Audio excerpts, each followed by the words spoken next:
Music by Shankar Singh.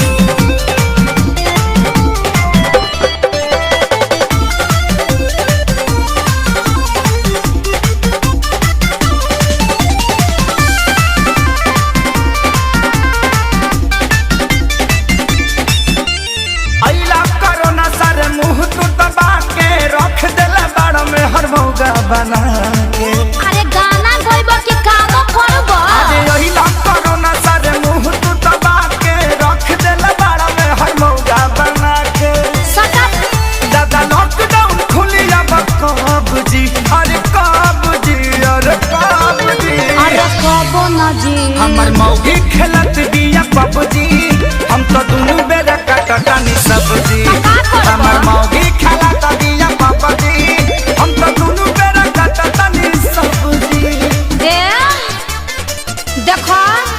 हौ लुगा धइल बा आदमी खानी खींच दो ना तो पुलिस के फोन करके कह देब कि हमार भतार 4 दिन से खोखता। अरे ना हो जातनी हां ठीक बा जल्दी जा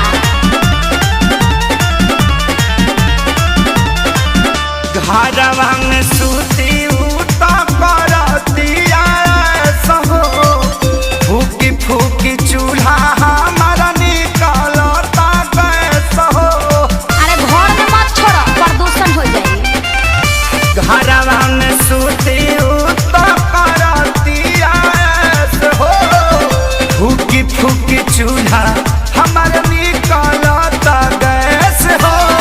झाड़ू लगाई फिर पोछा लगाई अपन दर्द के तना ले बता तो बैठ के हुड़बा बाबू दिन तू देखौला ए रब जी अरे रब जी अरे रब जी हमर मौगी खेलत बिया पबजी हम तो दुनु बेरा काटतानी सब्जी हमर मौगी खेलत बिया पबजी हम तो दुनु बेरा काटतानी सब्जी।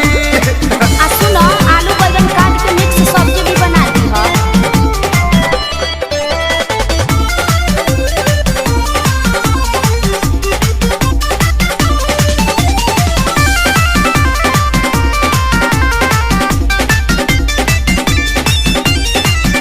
माझी माझी बरतन दर्द करता कालाई अब से करो ना सरऊ लेला तू विदाई। सार साहू मत करो चुपचाप काम करो ई जाए वाला नहीं थे। माझी माझी बरतन दर्द करता कालाई अच्छा अब से करो ना सरऊ लेला तू विदाई। रहे खेसारी के हीरो में बड़ा नाम हो सोनू सुधा को साथ भइले गुलाम हो। तो फिर घर में बैठी डभ जी अरे डभ जी अरे डभ जी अल्ले में ला बच्चा हमर मौगी खेलत बिया पबजी हम तो दुनु बेरा कटतानी सब्जी हमर मौगी खेलत बिया पबजी हम तो दुनु बेरा कटतानी सब्जी।